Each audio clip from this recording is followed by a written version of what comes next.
Yeah. Great, thank you.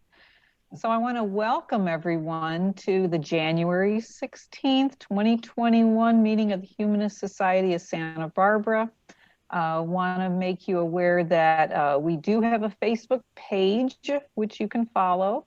We also have a Facebook group, which you can join. That's where you can, have conversations and exchange ideas with other group members. Always welcome to become a member, a supporter, or a patron of the Humanist Society of Santa Barbara. And we recently have started posting our events on the Secular Coalition of Southern California meetup site.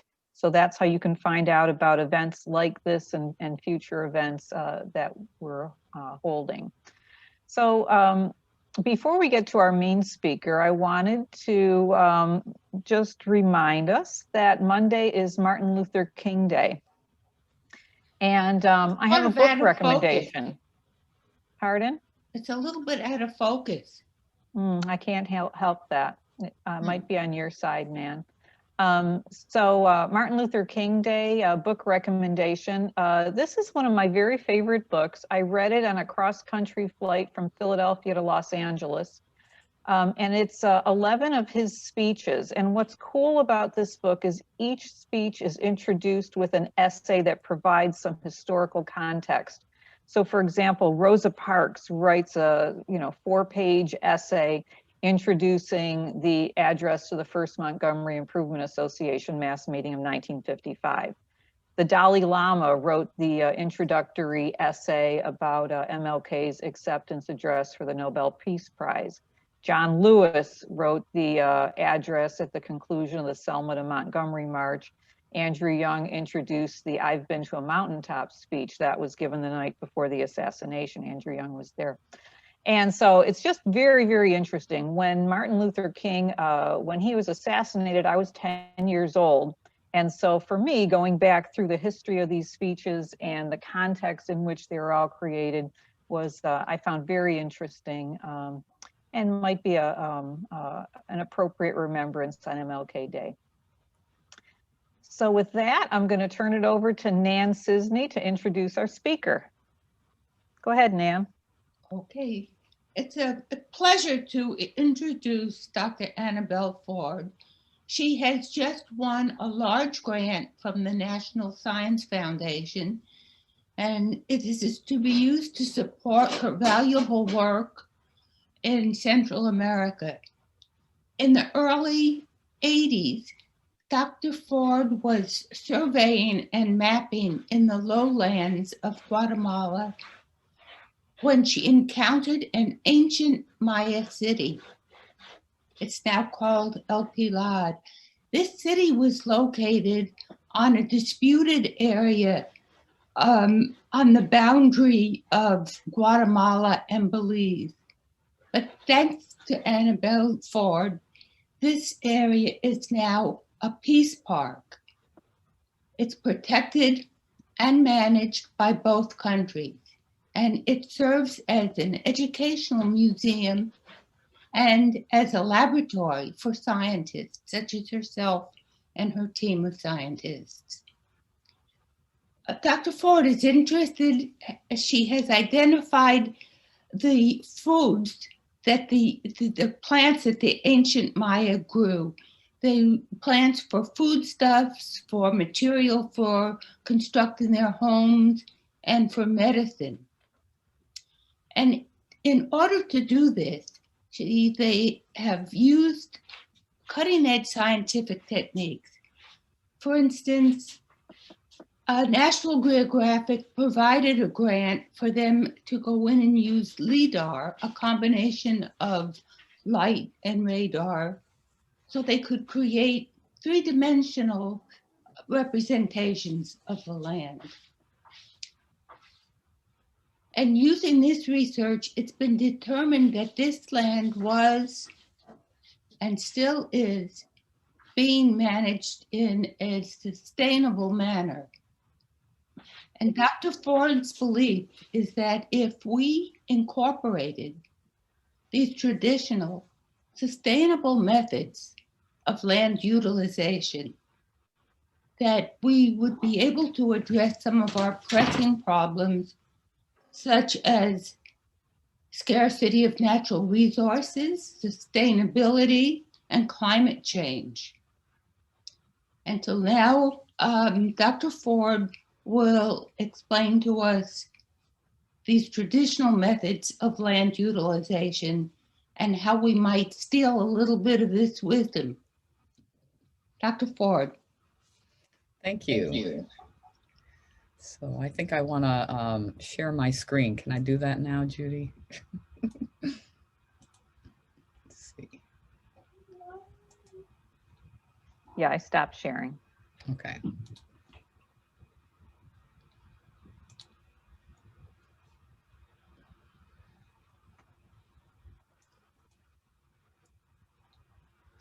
And you can see it, or maybe not right now. Let's see. Uh-huh.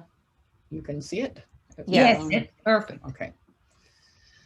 Well, it was an interesting experience to think about what would humanists want to know. But I think one of the things that is really important to me and has been important all along in my research is sharing the authority that I am not. While I certainly know how to do my archaeological work and find an archaeological site, I'm not an authority on every aspect of the Maya forest, and sharing that with other disciplines like people and soil scientists, but also what are coming to be known as citizen scientists. And here you can see one. This is my book with Ron Nye, who's an ethnographer. It's called The Maya Forest Garden, 8 Millennia of Sustainable Cultivation of the Tropical Woodlands. And we could imagine that the people who are cultivating in the more traditional way are bringing along with them knowledge, even if they haven't done the tests, those trials and errors of the millennia before them. Many times I've asked, well, where did you learn that? They'll say, well, I walked in behind my father's footsteps. Of course, not a lot of people are walking these days. Or they'll say that I learned from my grandfather. So, you know, you have all this accumulated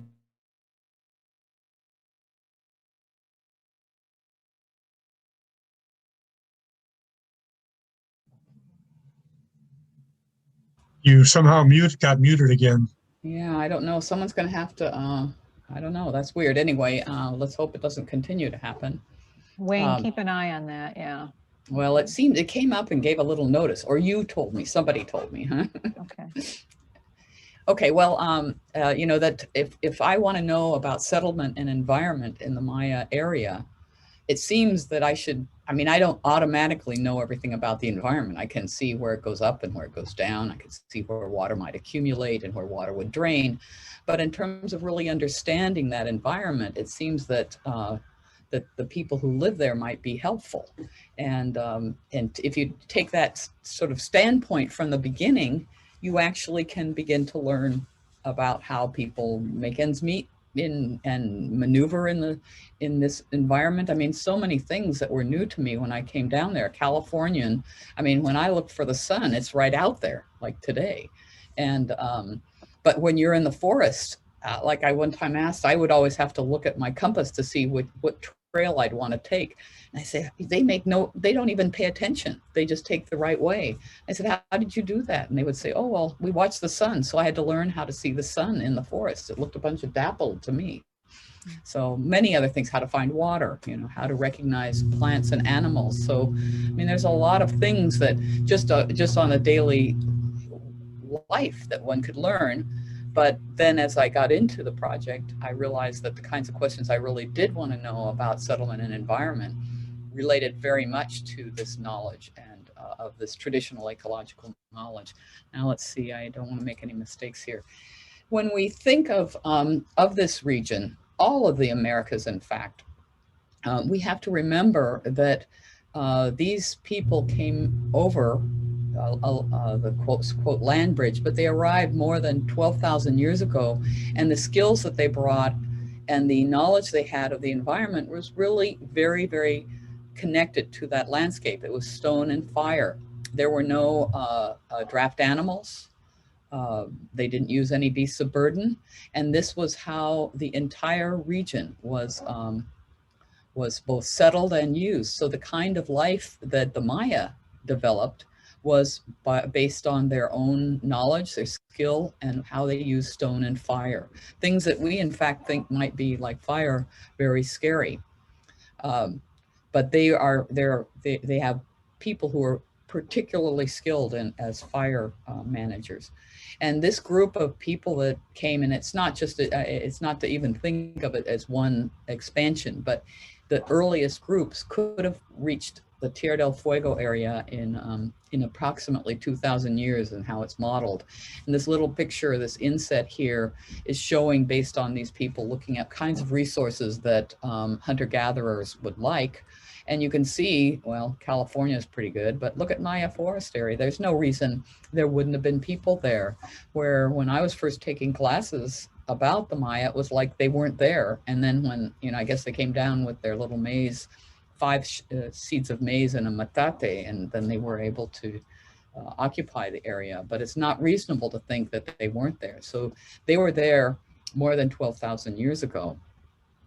Getting to know that landscape where the water runs, where it's up and down.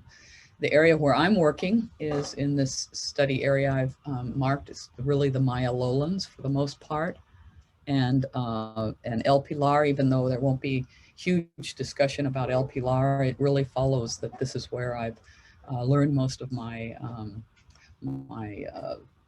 knowledge, you could say, and I expanded to talk with people who are working in the northern Yucatan and in the central Petén, into even the Gulf Coast, because the kinds of things that the Maya were doing have really a lot of commonality across the lowland area of Meso-America.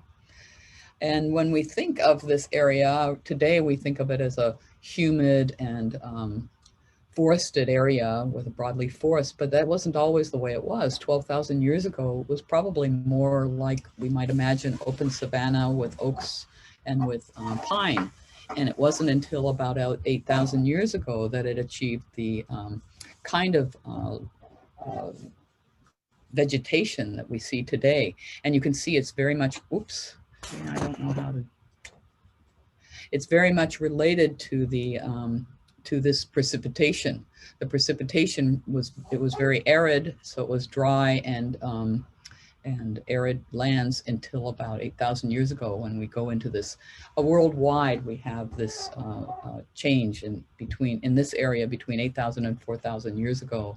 It was very high rainfall, very little differentiation between the dry season, no dry season at all, so no annual change. There are changes, and I've heard no one speak of this small change here 5,000 years ago. But what the big change is about 4,000 years ago, and you can see what happens to the precipitation. It becomes really radical. This precipitation, for those of you interested in where data come from, is from the Cariaco in the South America and just north of Venezuela, an area where they have varves, like it's said that we have varves out here in our area between the sea between the coast and the island, where deposits are laid down in layers based on the wet and dry season, and therefore you can reconstruct aspects of the environment. And here, titanium, which is high with lots of rain and low without lots of rain, is the proxy or the evidence that they use for the presence of lots of rain. So that is plotting precipitation. This is focusing on one plant. It's called Brossum amalacastrum, or Ramon, and they have used it as an indicator of the forest. So what happens, and this is really important in looking at the chronology of the Maya area, is that here they say, okay, there's no forest because there's no Ramon, or at least the pollen is not well represented. But what they're not looking at is this part, which is really forbs, which are annual and perennial shrubs and bushes, and smaller kinds of broadleaf plants that are not grasses, and that is land covered too, and really dominates the phases of succession. So this cannot be taken as the sole indicator of land cover. And land cover is a very important thing when we're talking about conserving water, managing erosion, and diversity in general ways.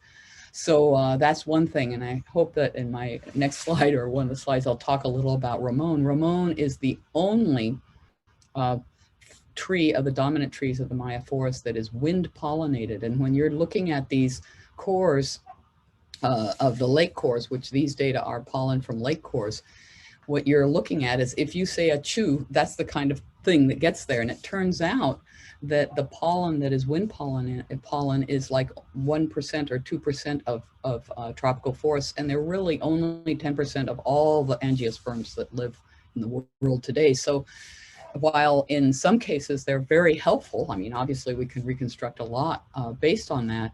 For example, in the Dead Sea area, they have been able to look at changes because of the dominance of either oak or pistachio. And oak is a much more arid, and pistachio needs more less arid. And so the changes in that tells you a lot about the environment, where here we really don't have that kind of relationship to speak of in terms of the pollen. So, and then you can see that at the time when they're in, and I'm sure people are gonna talk about this, the Maya collapse, which is, I mean, and this has been a factor to call this the destruction of the environment, and then the forest comes back. But that's really only Ramon, we remember. And in fact, until, oh, you can't see, I don't see that I have my green on here, but the green stays until 500, which is the time of contact, fairly high, right about here. And as a consequence, it should not be looked at that there were no people there. That's another matter. So just, I don't know if this is, I'm just wanting you to get a feeling of the humanity here. And since you're humanists, I feel it's really important for you to get a sense of how this landscape developed and how it was used by the, what became the civilization of the Maya and where we are today with the Maya populations. So we have this period that's called the Archaic, where they're largely hunter-gatherers, but these are also people who are mobile horticulturalists. So they're already engaged. By 10,000 years ago, we already have maize,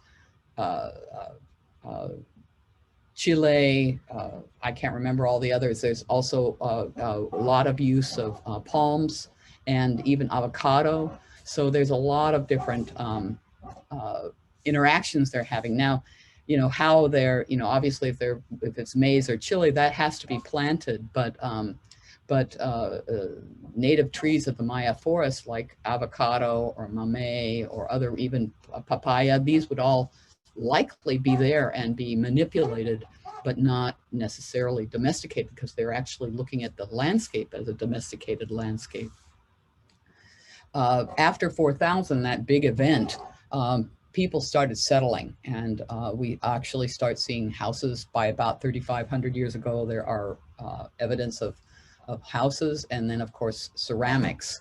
And ceramics breaks, so the supposition is that they're the reason they could afford to make more ceramics and use them because they were more stationary. So we have very early settlements. These settlements are not really large settlements or even things that you can imagine that look like the Maya, but there's practicing a land use patterns that is going to be developed across this this time period.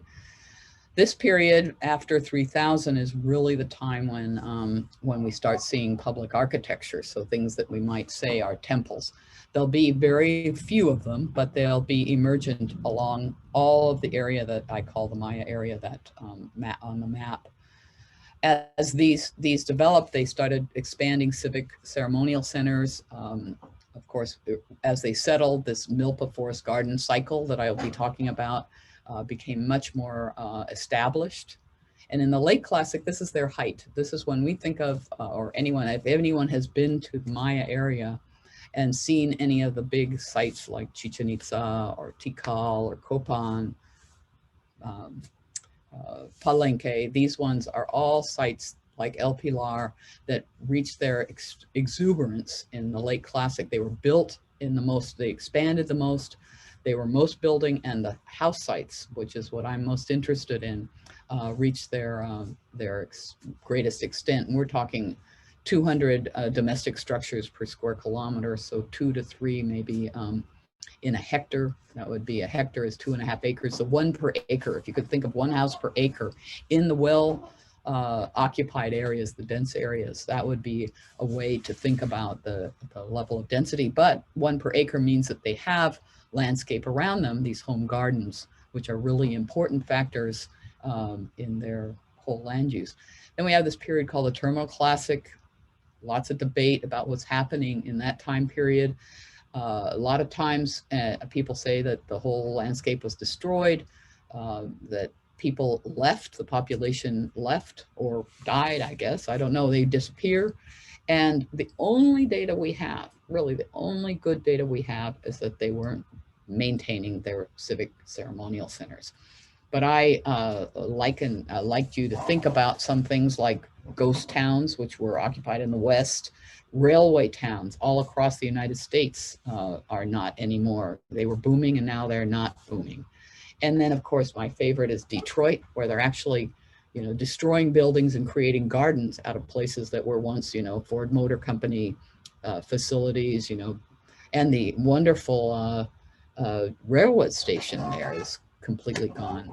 So we have to look. I mean, that's happening right now, but Santa Barbara doesn't look like it's very struggling for maintaining. In fact, I see lots of maintenance, all that stuff on the curbsides these days. So I mean, just what's happening in one place doesn't mean what's happening in another, and that people still are living in Detroit. So can we just say that they abandoned the area? And then as you go into the post-classic, it seems that sites that we do start seeing more civic ceremonial sites, but they are smaller and they're built in a different way that it seems from the standpoint of the outsider may be more expedient, but whatever, they're still doing that. At the time of contact, they had those temples, they had books that were burned. They were practicing a forest gardening system. There were numbers of people everywhere. Cortez relied on maps when he was crossing around and, marauding the people. It was a really difficult time, but I mean, that was when all our ethnohistoric data show that they were a very vital population at that time. So there's no reason to think that what the colonial people recorded was really that different from what was happening before. But in fact, that whole system was called primitive. Of course, they didn't use cows, and the word arable, for example, means plowable.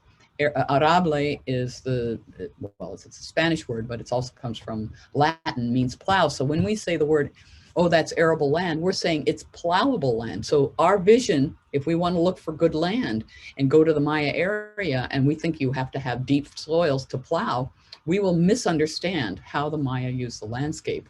And that's one of the things I want to talk more about, how we bring our own, how open we are. And I think that people who want to be humanists would want to be thinking that the other human beings they encounter might know something. So it's a good idea, I think, for me to think that these people know something. And so the colonial people didn't think that they would know something. So I want to share this little video, and I thank Judy for showing me the wonderful example of how to do this, because the first time I tried to do something like this, it didn't share the video. But I want you to think about how we look at the ancient Maya community from a standpoint of a scholar like myself, and yet we're talking to the Maya people today. These are people who could be very helpful in understanding the landscape, and that really recognize the kinds of things that I'm trying to understand of how these people actually manage their landscape. Maya farmer Alfonso Sewell explains that even the Maya today don't know the answer. Well, one of the things that I realized is that when we were going to school, they used to tell us that the Mayas used to live in this country and then they disappeared. Nobody knew what happened to them. So we were not able to connect ourselves with the present civilizations that are visible with the various ancient monuments that are left in Belize.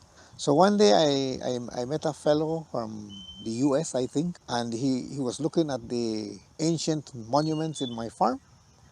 And he said, wow, what a wonderful work. He said, I wonder where those Mayas went to. I said, they didn't go anywhere. What do you mean? No, they didn't go anywhere. Where they are? So I told him, you are talking to one of them. We were not taught about the history of our people. It was in my adult age that I managed to read all these things about the Mayas, and I'm able to connect them with myself. So see that? The pedagogy was saying that those people, aren't there anymore. And they're teaching the very people who are speaking Mayan.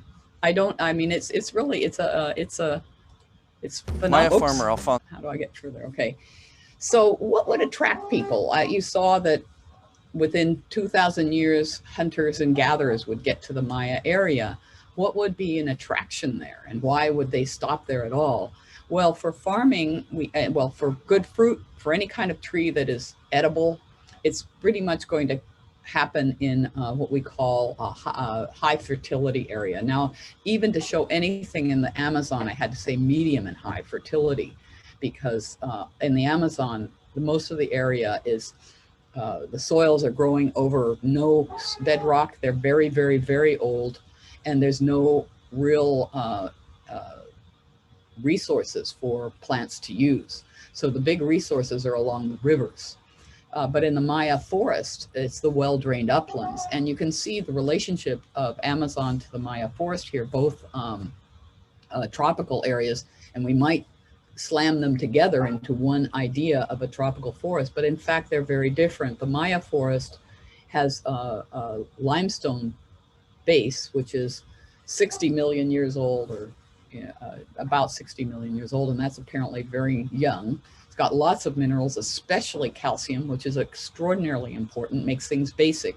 And plants that you're in like maize want a basic, a not acid environment. So the Maya forest from the get-go is going to have a very positive advantage for developing farming. So this is really important to think. Not all tropical forests are the same. After that 4,000 years ago, what happened was the whole system became perturbed in whatever that perturbation was, and we started to have a dry season and a wet season. And if you're going to clear land, it's very hard in the wet season. So we have to imagine that the mobile horticulturalists between 8 and 4,000 years ago probably were, while they're using fire in generally, of course, cooking or whatever, that they could not use fire for clearing land because it was just too wet. But after 4,000 years ago, that's when they have the idea that the El Nino comes in and the tropical hurricanes come in, and what we have is a distinct dry period and a distinct wet period. There actually are two wet periods. A wet period that is the first part, not really shown well here. I guess this is because they're showing, this shows the canicula, this little dry. This wet period in June and July is very important, and it rises before October. So this is the very important wet season. And the second wet season is what is influenced. This is influenced by, is warm and wet, influenced by the hurricanes. And this is influenced by the northern climate coming down from the east coast of the United States down to the Yucatan area. So there are two kinds of rainy periods, and very important in the development of their seasonal land use patterns. And this just shows something about how it gets drier. It's much drier in the north than it is where El Pilar is.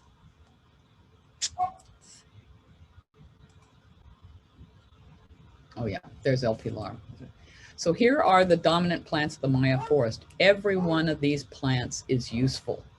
Every single one has a dynamic use. Let's see, like this one Puteria reticulata, I could not, it took me a while to figure out. I mean, interviewing my collaborators, trying to figure out what are the uses for all of these. And it turns out latex is a very important component of this. You cut the edge of the bark and you'll get latex, which is like a glue. But all of these have really important uses. Jerry Waite is one of our team that goes out in the field. He knows a lot about the plants. And here he is standing by an amate tree. An amate is a fig tree, like a banyan tree, that kind of tree. And the bark is peeled and used for making paper. The really important thing I want to point out here is, again, the Brossum amalacastrum, which is the ramon, or the bread nut. Very good. The nut is a very wonderful edible. The branches are a fodder for animals like deer, but also for the mules that were used for doing chicle prospecting in this area, and also for cattle. Can see that these to me, are not accidental. This is a real reflection of what is important about the Maya forest, and that it was created or co-created by the people themselves. That the people selected over each year that they planted things, they would select for the perennial plants. Each generation would favor, fruits or construction or medicine, whatever kinds of things. And every century, new developments of that landscape were being used. So Nan mentioned right at the beginning that they got everything from this. Well, think about it. Like I just had to go and get some paint today. We have our medicine cabinet. We have our construction yard. We have, all the different things we need, the implements in our kitchen, and everything had, their landscape was their Costco. I wish I could come up, if someone has an idea for a better term than Costco, so it demeans the Maya forest by calling it Costco. But I looked at Costco's list of what they have, like insurance, fire insurance. Well, every Maya has their, traditional houses of the Maya would have a separate house for their kitchen because there is the fire. Well, that keeps it away. That's insurance for not burning down your house. Then these houses are perishable. What do they, I don't know what they think, that they made appointments with God for, doing this. I don't know how you destroy the environment, because you have to have the things to make your house, to expand your house, and roof the house. A student gave me an idea that we could actually compute, based on the domestic architecture we find, we could compute how much thatching they would require. And then you can imagine you have to repair things, and you have to, bring flowers back, or, just think of everything we do. And that has to come from this domain. So this forest is a garden, and if you start thinking it's not, a jungle and impenetrable, but that it's actually providing a lot of the things that you need in everyday life. In fact, there's this one, I understand that in Mexico they call it molino or whatever, but it's called luine, and it grows, it's a small tree, it's not a big tree. It grows up and has 5 branches every stem. And if you cut it, it'll break into several and make these stems. Those are blenders. You cut one at the knot, you cut the 5 branches, and then you have something you can blend with. Think about the things we use. I just feel like if we're humans, they're humans too. So what they did was to establish a way of using this landscape where there's never a time where there isn't something covering the land itself. And this is really important when you think of temperature, when you think of water conservation, all sorts of things. And we use this pejorative about swidden. This is a system called swidden. We call it slash and burn. That sounds like, rape and pillage. And we also call it shifting agriculture, because again, we're looking at things with this idea that you have to look for arable land, and agriculture is what we're wanting to do, this big change. We're not looking at the landscape as the Costco. We're looking at it only for food. And in fact, it turns out that while the dynamics of the slashing, burning, and planting are so obvious, that only is like even a maximum 4 years of a cycle that could be 20 years long. So that would mean that the bulk of the landscape is working in the perennial. And if you think let's say you want to have your allspice, and you want to have your mamey fruit, and you want to have some construction material, and you want to have your fodder, you want to have a bunch of these things, you would be taking that fast growing perennial period, the period right after the you decide that, you know, the competition with plants is going towards the perennial component, that you would engage with the nature rather than combat it, and you would start directing it towards your needs. You know, I mean, I can go, you know, I can be in a village and know that Estella has the best mangoes, and now it's mango season. So maybe I'll visit her, and when I go and visit, I'll chat her up and find out how her son's doing in school and this and that. But as I leave, she's going to say, "Oh, don't you want some mangoes?" Well, the whole reason I wanted to even go there was I love her mangoes, you know. So everyone is like that, you know. So you have to think about how your gardening is a communal kind of thing. So now I want to give you a sense of how that tradition manifests itself in many places still today, but of course it's eroding, and that's one of the problems that I see as a major issue, that people are not appreciating the kind of knowledge and the kind of specialities and the deep connection these people have to the landscape. In fact, when they cut and burn a field, they have this system that they call the chachak. And because not so many people are doing it, there's not so many chachaks. And the chachak is to call for the rain, which is the chalk, but also it's recognizing the landscape. I've been to a couple of these, and they'll say, you know, please note that my cedar over there, I don't want it to burn, and please let the tusa, which is a big mole, only spend its time over there so it doesn't hurt my root crops, and make sure that, you know, it's like talking about the landscape. It's not simply an you know, a religious event that's honoring, you know, the need for rain. It's much more complicated. So this is a home garden. You can see there's enough sun to dry chilies. It would be nice to have some of those right now. And then of course that home and the garden in the back and around this is Yucatan. You can see that it's forested, you know. That's and then this is a lacandon milpa. You can see the field house. So not every home is a permanent. This is a secondary home in the field, and you can see the regenerating landscape here, and in the context of a big forest. So it's not, these are embedded locations, not something that's completely, it has different surroundings, you could say. You can see the three, what I would call my three layers, the milpa, the secondary, and the perennial forest. Now, remember I was telling you about fire. I call this man a fire tender, but it turns out ik means wind. So he's really a manager of wind. And if you look, the fire is not blowing one way and the smoke is just going straight up. He is very strategic in how he's going to burn the field. He's not going to burn it in a hot day. He's not going to burn it when there's high wind.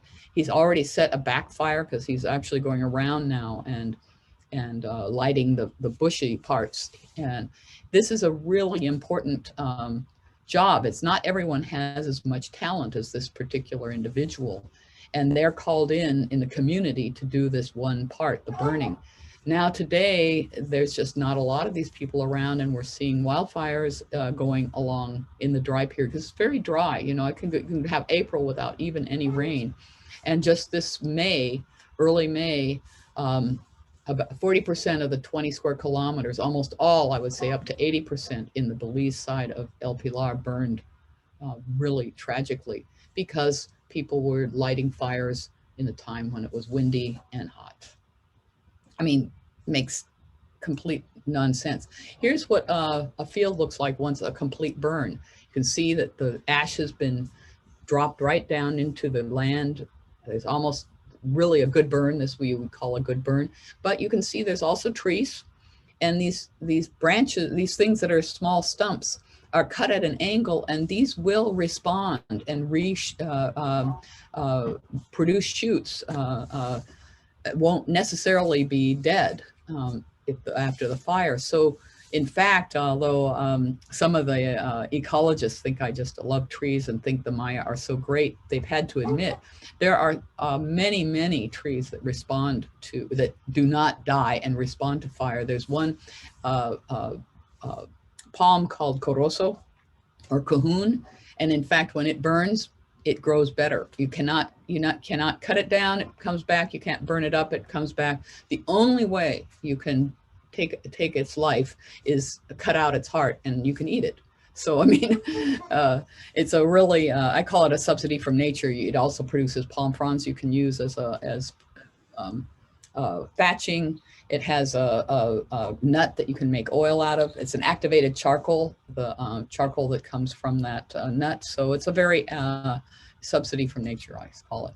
Here is planting. Now, could you imagine plowing this area? Look at how rocky it is, but it's got some of the best soils. That very good soil of the Maya area occurs in the well-drained uplands where the limestone is often less than 20 centimeters or right on the surface, as you can see here. And it's the relationship of the organic matter that's covering and interacting with the limestone that creates this really good soil. It's called Renzina or mollisols. Some of the best soils in the world are mollisols, and they represent 1% of the tropics, but maybe up to 40–50% of the area of the Maya. So this is a really good soil, but of course not plowable, not arable, and you have to physically go out there and plant with a stick like this man is doing. But quickly enough, that open area grows up. You can see probably corn, bean, squash here, but probably a lot of other things. They select, I say, some 30 different items to plant from a basket full of maybe 100. But of course, maize is the most dominant, and we see it. But that's because it's shading and providing what do they call it, a tutor for some of the plants. Growing a little more, you can see different things happening. Reaping, so they're gonna in one field they would take through probably minimum two cycles of planting a year for about 4 years, with an average yearly yield of around 1,200 kilograms of maize. But of course, that's not counting everything else that would be gained from there. You might think this is an example of something that's a dead, this is the end of the season, but in fact, the corn is being bent over. So it's still is being preserved on the stalk, and the green that you see are beans starting to grow up the stalks.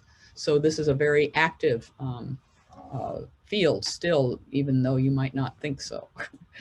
And then the field, they start planting fast-growing perennials. Of course, the one we see here, plantain or banana, would not have been available to the Maya, but they would have planted other fast-growing perennials. And these are shading other trees that are being selected and planted that need more protection, that are going to go into the next phase. This phase of the secondary growth is one of great investment. It's not something like people say fallow. Fallow is an unseeded plowed field. So first of all, there's no plowed field, and it's suggesting that the fields are abandoned. Far from abandoned, they're invested in, they're actively worked on. And this man here, Chaco, one of my favorite forest gardeners, he's trimming. These are ziricote, which produce a very nice fruit, but he wants to use them for its very fine wood. He wants them to go straight. So you can see he's trimming off the little edges, the little branches, so it will grow straighter. And you can see one behind. So he's investing quite a lot in this regrowing period. Here's another orchard. This has maybe about 10 or 12 different kinds of trees. I see a mango and an orange, probably ramon, probably a couple others. But you still see a few of the plantain or banana, and look at how much ground cover there are, all those bushes. And these are bushes that are going to be having that wind pollinated, wind pollen that will fly over to those the lakes and then be cored up. And yet this is completely covered with trees. So how would you interpret the absence of ramon as the presence of deforestation?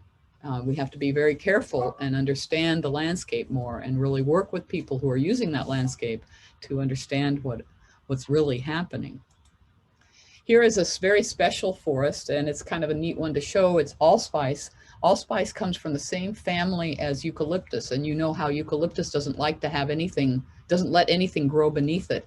Well, the allspice is very similar. It has an exfoliating bark. It's of course it has a very aromatic leaf, really wonderful to make a tea out of, but it's easy to keep it clean underneath because plants don't like to grow underneath the allspice.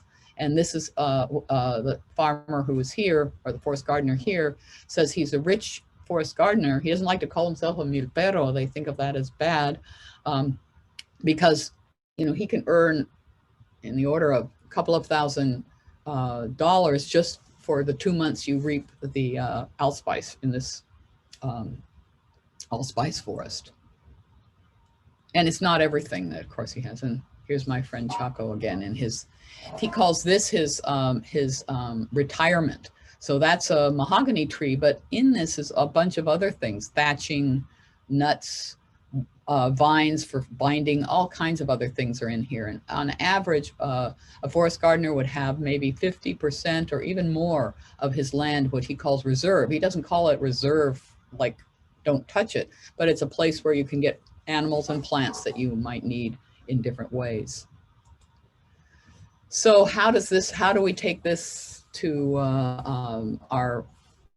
how do we learn from this? Well, the temperature and precipitation in the Cayo area, which is the equivalent of the greater lowland area, has been really changing in the last 40, 50 years. And here's just a segment of it. You can see, I thought it was just me being a little bit sissy and not liking the humidity and heat. But you can see that in the area where I'm working, it's risen 2 degrees centigrade, which is not an insignificant amount. If it changes 2 degrees centigrade in the Central Valley, that would be devastating. And I can see, and I want to get new precipitation and an updated one. I need to talk to hydrology, but you can see these extremes happening, a little like the extremes that we saw in the first part of the 4,000 to now period. And these extremes can be moderated. I mean, just this past year, they had huge floods, rains that just flooded everything. And if that's partly because they're deforesting now, they're taking off, they're putting in monocrops, which of course aren't retaining the same kind of thing. They're not looking at the action for climate change. And of course, that's not helping to feed the people and care for the landscape. This relationship we're developing now really has great roots. I was telling you about the brutal conquest, and if you look at what this is an ordinance. The conquest was like the 1530s in this area. So 1552, this viceroy, terrible man. I don't know who this guy is, but he's really not very helpful. He just decides that things have to look like they look in Spain, and says that they should not have any fields or any trees in their homes. And this is a house from a book on architecture, domestic architecture in Mexico. And you can see, here's the home, here's the little field, here's the orchard, little outbuildings and what have you. And this person, it's persisting because this is a modern picture, but he's saying that they should not construct their houses in the way they do it, far from each other. It should be clean. He thinks that agriculture is dirty. There should be no sown land in groves, and if there were any, they should be burned. It's even more strong in Spanish because this is a gloss that someone else put on it, construct houses close together, because they thought that saying they should the towns should be populated in the manner of the Spanish, and with the object to keep them clean, with nothing growing and no trees, and otherwise they will burn them. Pretty strong words for a system that really works. Talk about how are they getting their food? I mean, they aren't thinking about it. They're going to destroy their very means of supporting themselves. So when we also look at the language, and I mean, someone like Alfonso, who I showed in the beginning, he's someone who really has helped me with this a lot. But I mean, you can look at the language as one that really looks at the landscape and explains it in terms of words that are very much related to the landscape. So I love the forest is my home, otoshkash. So they're at home in the forest. If because they know it, but also the forest, they construct their homes out of the forest as well. Well, now they don't because they can't afford to. They the materials are worth more sold to tourism operators than to keep it themselves. You don't see thatched houses very much anymore. So here is just a little sequence from Tikul, is a town in the Yucatan.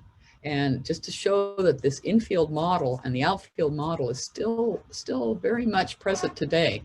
So if you look at the squares, I know this one very well now.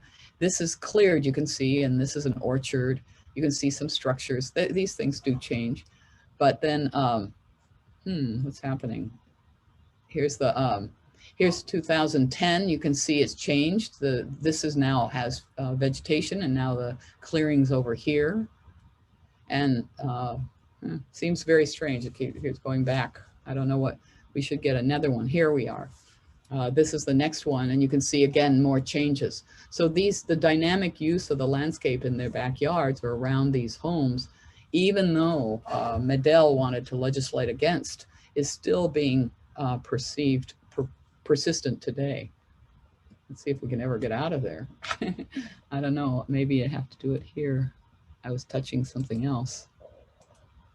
So here's Peach, a friend of mine, colleague works in Peach. And you can see that the home gardens are still there, and the outfields, there's some pretty big outfields, but you can see that it's a similar model. What's interesting about the work at Peach is that they were starting to look at how people use those homes, their permanent homes, and the landscape around, and they found that one permanent house in Peach would have up to 2 or 3 other temporary houses in the peripheries. So if you're an archaeologist starting to count houses and think a house is a proxy for a home and a number of people, let's say 5, you could inflate the values. In this case, in the case I'm just mentioning, if there were 4 homes for one community, one house, then we would be making it 4 times as high. So if we said 5 people here, 5 people here, 5 people, 5 people here, 5 versus 20 is a big change. And in fact, I think this has a lot of impact on why people think they destroyed the forest and why they think that Maya had to have disappeared, because they were overestimating the population. And I think there's a very important lesson, and we have to be very careful how we use the patterns, that the settlement patterns we recognize as in the archaeological record. So here's a little cartoon that I've done, and this is a drawing from a National Geographic that presented this picture as a picture of how the Maya used the landscape. I show this to my colleagues in the field, and the first thing they say is, "Where's water?" Because a picture like this in the Maya forest with limestone, 20 centimeters below, you would lose all the, without any of that, you would not, water would be absorbed into the limestone, you would have no water at all. Also, they say this looks like the Mennonites. Why are things straight, and why are things looking like this, looking like 1066 Normandy and not the Maya forest? So, and it even says in the, it's the 1986 April edition, if you want to look it up, it says the monuments keep the forest at bay, as if the forest is a bad thing. And remember, the forest is their home. So, so what I propose is something much more dynamic that has the rotation. Here we have the a field and second growth and the mature. And it's never just the same at one time. It's changing all the time. So there's a dynamic landscape. There's never any one moment. It's always in that 20-year cycle. So it's never forest or field, like you might think of, like Malthus was so worried about what was going to happen to population in 200 years ago. It's really forest and field, and it's at all times a dynamic. It's never any one thing. It's engaged with the, I mean, this is a place where things grow really fast. I have a, I'll show at the end this little house that I have down there. And in the backyard, the second year, I had a Seba tree growing. And Seba has these roots. I mean, they're giant. You don't want to have that in your backyard next to, I mean, you have, septic. It would be a terrible idea. And so I decided I'd be moving it up to El Pilar. And we waited for the rainy season. And at one point in June, I think it rained for like 5 days. I didn't go out in the back and look at anything. After the end of that, we were looking, arranging to think about bringing that up. I went outside and that thing had grown from the height of me to about 5 times that height and already producing its crown in just 5 days. So things really grow here. You have to be always managing. Alfonso has also told me every plant is a recommendation. So you have to be looking at that. So I took the recommendation and I thought, I have to move this. I can't have it in my house. This is another animation of the Milpa cycle to try and get you to think a little bit about this landscape being dynamic. Every bit of yellow is a 4-year period that is open as a field. Then it goes into the light green, which is the 8 years secondary, and then into a slightly darker green, that's the 8 years of canopy. And that's in a sea, we could say, or in a dynamic of forest areas that are not cleared because they're too steep.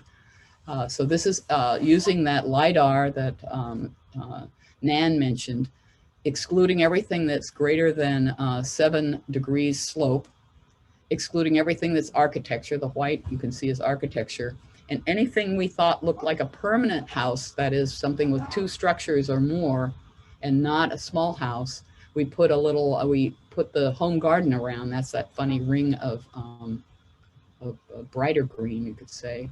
And this is how you might imagine the landscape. So deer, for example, like ecotones. They like the edges between something cleared and something not cleared. And you can see that even though those ecotones are changing, that there would always be habitat for deer.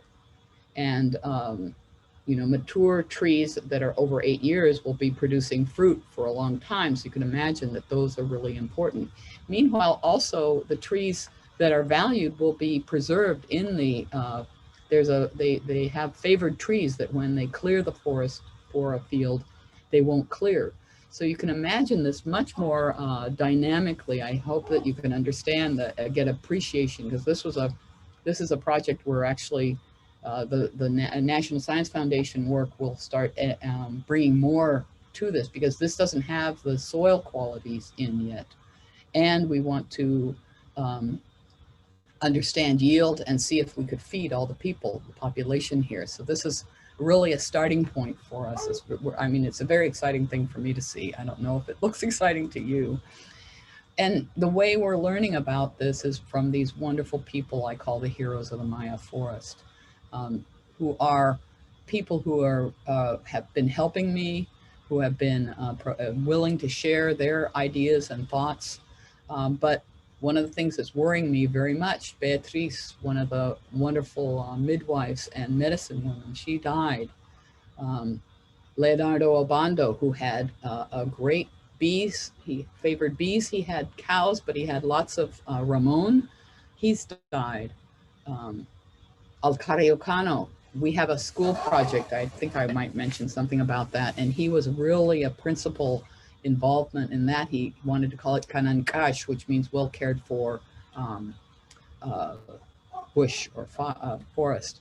And Heriberto Cocom, who was also very important, he has died. So we're seeing a loss with each one of those people, like in a whole encyclopedia. And we have people like Bill Gates trying to copy and record everything in their Google Scholar or whatever. But the fact is there's lots of scholarship and practice that is a learning experience from practice that really can only be done with practice. You can't really write about it. We can talk about it, as I am, but we can't. To do it, you have to really be practicing it. And Alcario and others set up this El Pilar Forest Garden Network that works with the school. And I went and inventoried their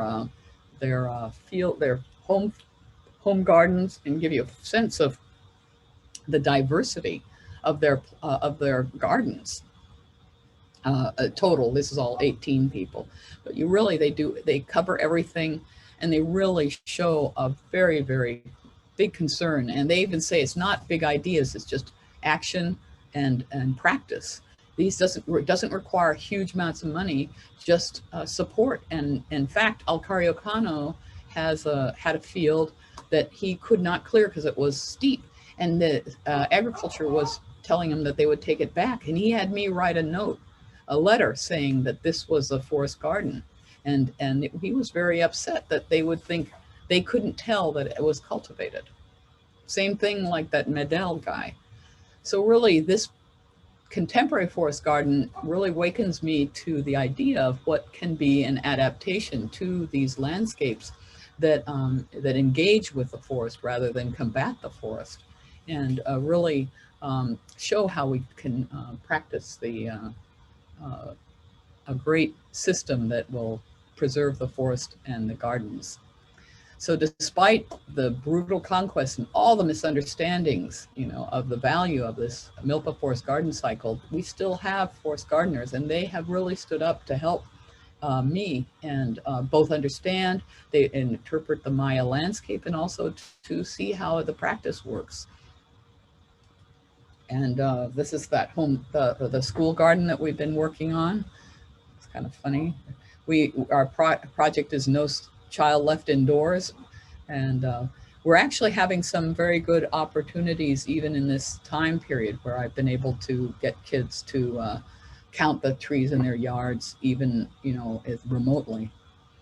And this is the place I call my brass base, and you can see this is what it looked like when I rented it. Pretty dismal. This is only 2 years afterwards. And I have fruit, spices, flowers, medicine, all kinds of things. And here it is on the street. This people, when I ask the plumber to come, or the internet people or whatever, they say, "What color is your house?" I say, "I really don't know, but it's the only one that has trees in it. And my neighbors don't." And if you look down the whole street, it's about 4 blocks. Even from the 4 blocks away, you will see the trees of my little house. So it's, and people will come and ask for things, and I'll say, "Let me give you it, but also let me give you a slip so you will plant it." "No, we'll just come back." Like that. I don't really know why people don't want to do it. But this has really been the joy of my experience there, is really learning. These are 3 stories that I like to focus on, like hunting. I went out hunting with Chincho, and he just has a hammock. Just sits in a hammock. But he puts his hammock exactly where the animal he wants, and he can just take his back end of his escopete and knock the animal out, and he has his food for the day. And then I was out with another person, this guy Carmen, and I was wanting to find. He didn't know we were walking along. I wanted to find where someone had told me there was running water, and he actually brought me there in a way that was really astonishing. And when we got there, I said, "How did you do that?" And he says, "Well, you asked." And it turns out, I said, "Well, how? I mean, how do you find water in the middle of nowhere?" And he says he saw the bicho. He calls it a bicho. This damselfly cannot live without flowing water. It can't be. It's not like a mosquito. And if you see that, that means there's flowing water. And so he could find flowing water where I'm going like this. He's saying, "Oh, water." It's going like this. And then lastly, these people have taught me the thing that I want to show about El Pilar, an aesthetic that really is what I call archaeology under the canopy, that it's not creating these pseudo places with fake ways of looking like this. This is how Catherwood drew the Chichen Castillo in the 1830s, and this is what it looks like now. And I don't know how this happened, because gravity is not just a good idea, it's the law. So this is completely made up, and of course completely cleared of any kind of forest. And what I want to see is a living museum that actually gets us to engage with that environment. And one of the other reasons I want to do that is this destruction. This picture here is Tikal in it's called the Central Acropolis, or the Western Acropolis. Anyway, this mask I saw in 1972 is invisible now. And it's because of the clearing of the forest and the relationship of creating soils out of the surfaces. So these surfaces are like limestone. It draws out the salt. The salt attracts these biofilms, a collection of animals and plants that take up the salt and drop acid. The acid turns the limestone, which is base, to powder. The powder is mixed with the organic matter of the trees and creates the good soil that we call mollisols. But that's not what we want to do with the beautiful monuments. So I argue that we want to have something that has trees. There's also another problem we have, of course, is that the expansion of what we call conventional farming, you can see here around El Pilar, is expanding. And this is really a problem in conservation, and turns out that El Pilar could be one of the few areas left in the Belize side. The Guatemala side is called the Reserva de la Biosfera Maya, but still we need to have the living museum. And so here's El Pilar. You can go to El Pilar today and visit it if you are daring, I guess maybe tomorrow or next year after we get our vaccine. Here is the LiDAR impression of it, and this is my map of it. You can see that there's lots of continuity. I was very happy to see that because the LiDAR doesn't lie. So, and these are houses around here. You can see the Maya houses that dot the area of that city. And these are framed pictures where I argue that if under the canopy is more comfortable for us. It's also a place we can learn about those plants. And it's also a framing of these monuments that don't have to be out in the bitter sun. You know, they can thrive under the canopy as well. And there are different ways I've been trying to show that this is possible, which is really inviting discovery from the visitor, and it's conserving the monuments and really getting an appreciation for the forest as well. So I will close it talking about El Pilar as a living museum, an educational destination. And this is sort of what it looks like now. And I just offer another way it could look using the very materials that I finally am going to pull together and publish shortly. That's one of the things I've been doing, what I call the COVID quiet period. Not going to the field, but I've been excavating my actual field notes and have the data that would support this kind of conservation and consolidation, that we could actually see El Pilar under the canopy. So there you have it. I hope that that gives you a sense of how you can use things to conserve and develop and appreciate the traditions that are there. Wonderful. Thank you so much. So interesting. Do we have time to take some questions? Do we have any questions? I can't see hands raised. I'm going to ask again the question I asked just before you started. Annabelle, thank you for your wonderful talk. Can you tell us all about how we can apply what you've learned today? Well, what I think when people, I mean, obviously paving things is a problem, but what we have to be thinking about in general is if you, and I asked the students down there, if you want to have shade, you know, you don't want to sit in the sun, the shade is good. So obviously having more trees and diverse trees, and that having the shade also gives you organic matter for contributing to the fertility of the soil and conserving water, because the shade will be water and building fertility. I think that the kinds of things I'm learning from the Maya forest gardeners have application anywhere. And that if we start looking at that kind, we make our food forests. We have a wonderful example here with a man, Larry Salsman. Have you ever, any of you heard of him? He has a beautiful place in Samarkand, and we'll take visitors. If you're interested, I could find out about how to get him to, I see some permaculture people here. Maybe they could help too. See Margie and Wesley there. These are things, the principles are applicable everywhere. And I would say, I don't know if that answers your question, but I think that, and we have to look at the smallholder. You know, we have to stop doing huge venues of monoculture and start thinking of what are ways we can actually support the smallholder. Go down to that farmer's market. All of those guys are pretty much smallholders. Can anybody hear me? Yes, Yeah. we can hear you, Bill. I understand that there have been areas of the Amazon, perhaps, where they find broken pottery down in the ground.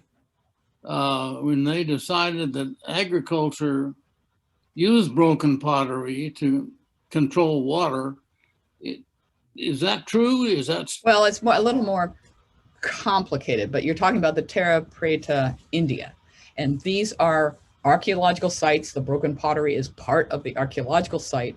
And I have not read that the pottery conserves water as much as these organic remains of the people who were living there created, like all the things you do, all the effluent and garbage that you create is really good fertilizer, and that's what's really happening. It's what's interesting is they first thought, oh, this is automatically happening related to these ancient people, but what it is archaeological deposits that are now wonderfully fertile places for planting. Thank you. I have a question. I don't know much about your topic, so this may be a stupid question, but I remember I don't reading. think there are any. Okay, I remember reading in *Sapiens*, where Harari said that when we think of humans as domesticating wheat, but really it was the other way around. Yeah. That once we had, I guess that's monoculture, right? Once we have the wheat, then we had to protect the land, then we had to stay there, then we had to da-da-da-da-da. Can you make any comments on that? Yeah, I wouldn't quite say it like that. Actually, it's the hilly flanks of the Zarcos where the earliest and still wheat that you could use today. And they didn't really do straight monoculture, but of course when they started, it was the flanks of the hills where the agriculture, you would say, where the domestication of wheat happened. It was brought down many centuries or perhaps millennia later to these areas around the Tigris Euphrates where they were irrigated. But I don't think you can. It would be hard. I don't know those data very well, but it would be hard for me to believe that they were only doing monoculture at that time. And that whole sequence that you're talking about is really very similar to what's happening in Meso-America as well. The earliest developments, which are a little bit later than in the old world, are vicarious and very very interactive with the landscape. And then slowly but surely it became much more, population grew and it became necessary to invest more time on that landscape. But I don't know how I would word it. There's some parts, like you say, they have to defend it and whatever. I think that those are when the elite get involved. I don't think that communities of farmers naturally think about, keeping something away. In fact, I think there's a lot of sharing, like that story about the mango. But I mean, in broad brush, that's what's happening. But I wouldn't jump quite to the monoculture. I don't think the data, I don't know it that well, but I don't think the data for the Tigris Euphrates, those civilizations are so monoculture. I mean, wheat is certainly an important staple, but I don't think it's the only thing that is there. I think there's lots of other things. I should know more, but when I get into it, I know it, and then when I need to know it, I go look into it again. Right. All right, Helen, I do think that sorry. Yeah, well, I do think the landscape is much more complicated in the New World, in Mesoamerica. I think that they are much more integrated into the natural cycles. They aren't combating them as much. You don't have a lot of places where you have irrigation. It's a real rainfall system. So it's much more aligned with the natural processes than the systems that were brought into they were plowing, and they're using a whole different strategy of, and so it's much more against nature than it is for nature, because just bringing water, the Maya would not be doing that. Not that they're so, wonderful, but they don't work. They go and plant where the water is. They don't go and bring it to the other place. Great, thank you. Helen? Yes, thank you. Dr. Ford, thank you for your talk. I had the pleasure of visiting Sian Khan in the Yucatan, which I figured you were probably familiar with. And I really, so the Mayan peoples in that area really control the movement through the preserve. And Today, you mean they today, have yeah. the community relationship. Exactly. So it's a UNESCO heritage site, right? And the only people who are allowed to give tours are the Mayan community. And so they are able to really protect the landscape and the ecosystems while educating people who visit. And it was a really amazing experience. That said, I know that ecotourism presents its own problems, but it also is a way to bring economic stability into a community. And so I was just wondering, based on your talk, if you saw, you mentioned like economic tensions, right? Where community members are able, they sell the thatching. Yeah. Right, exactly. Because it's you know, economically more viable for them to do that. And if you saw any kind of ecotourism future in this site, or if that is already yeah, that's certainly, I mean, I wouldn't say El Pilar is ecotourism only, but that's very much part of the Cayo setting, the tourism there. And of course the eco, is it economic or ecological, is always the tension you're talking about. But clearly that is part of the story. This site is not something like you can have mass tourism there. I mean, it would never be that. And I think that's a real problem, that balancing, you know, the environment with the idea of drawing in a lot more people. Plus, you know, I mean, God knows what it looks like now in the Maya area for tourism. But I remember when we had the Gulf War, nobody came. You know, I mean, it didn't affect me. I could keep going, but that really affected tourism. So really people, you know, the idea of having a multiple portfolio is really appropriate. And that's sort of the thing that's happening now with the ideas that we have been promoting, is that in fact, this is going to could promote food sovereignty, not security, but sovereignty. So, you know, the farmer in Belize, people have land. If the farmers said, you know, let's just say take 5 acres and half of them go to some kind of commercialization, the other goes to food for you, you know, you could start seeing that could be organic farming, and then could go into the tourism, ecotourism component, but also could be just for the local market. And, you know, I mean, they have a new agroforestry policy, which is just horrible as far as I'm concerned. And I'm trying to intervene to get more. I mean, it's a top down. They're saying they know about what agroforestry is, and they're going to tell these farmers how to do it, instead of looking and seeing who's doing it and getting them to ally. Because the people I know, my Maya forest garden is just agroforestry from another name, you know. But they are taking this view. So, I mean, it is a complicated thing. And they're thinking, oh, you know, it could be good for ecotourism and whatever. But again, it'll end up like someone was talking about in Uganda or whatever, or West Africa, you know, things that don't work. What you need is to look at what is working already and engage that. So, right. You know, it seems like the educational component of ecotourism is the positive, whereas what you're talking about, when it ends up being a top-down government initiative and other such thing, you're losing the whole point that the people educating. Well, and we want something sustainable. And, you know, I mean, I don't know. It's always perplexing to me what could they really be thinking about? I really think they're thinking of selling John Deere tractors, frankly. Right. Okay. Thanks. Any other Christina, is your hand raised, or are you stretching? Yeah. I was wondering, the people that you had mentioned who had died, was that COVID related, and is COVID a big issue there? No. Well, I think I mean, I don't know. I know those people had died before, you know, had already died. You know. Okay. So. Any other questions?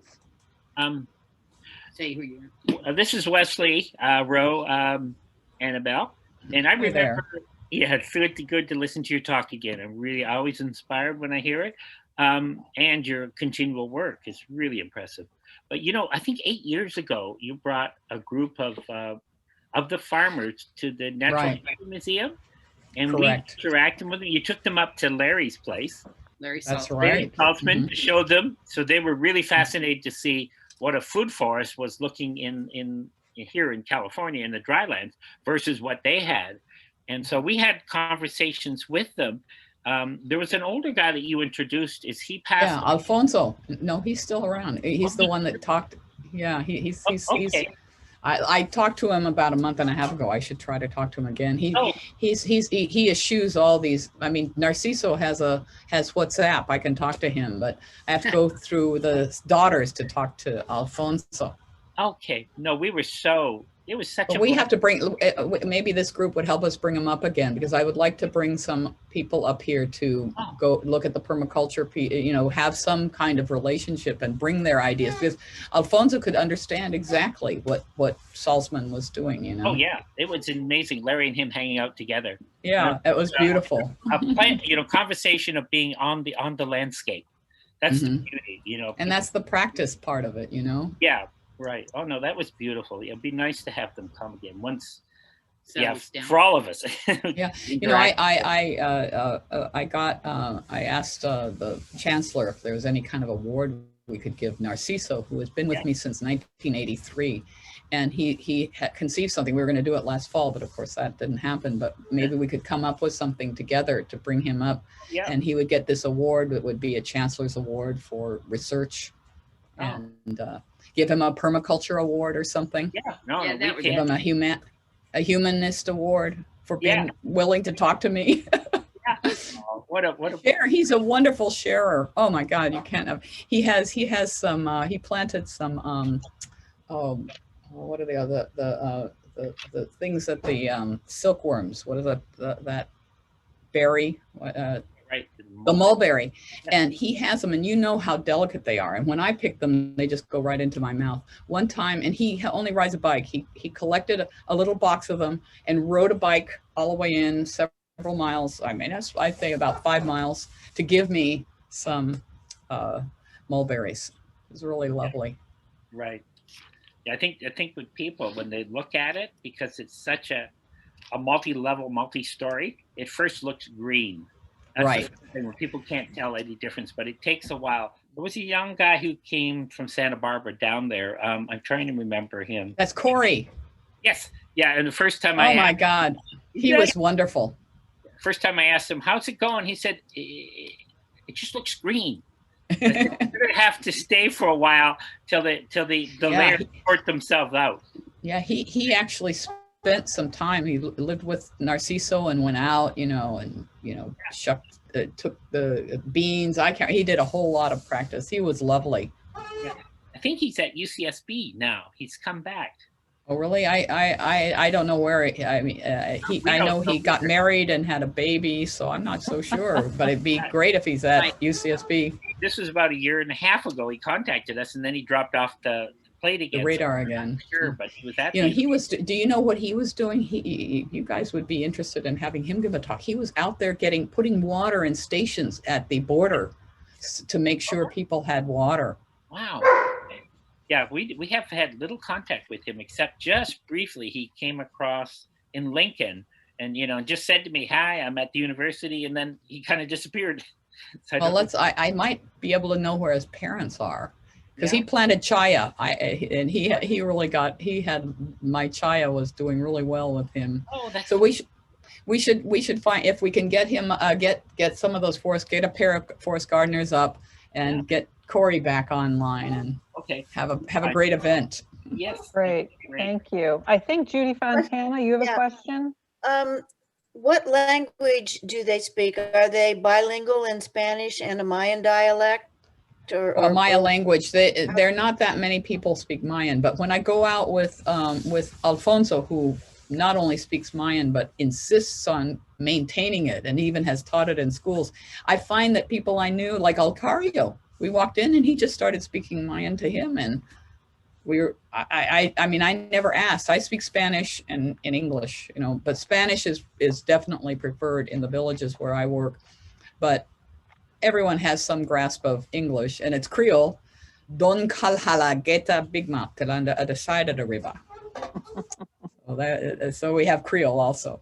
Great, thank you. Well, we really appreciate you sharing El Pilar with us and the forest gardens. It was really a very different kind of talk than what we normally have, and very, very interesting. So thank you. Well, I hope if nothing else, you know that I'm sharing authority. I'm not, I mean, and I published with these people too, and it's very important to me that they are not left out of the story. And so that's why I thought it would be a good way to present them, that these are my collaborators. They're not informants. They're not casual relationships. These are people that are really integral to my understanding of the landscape there.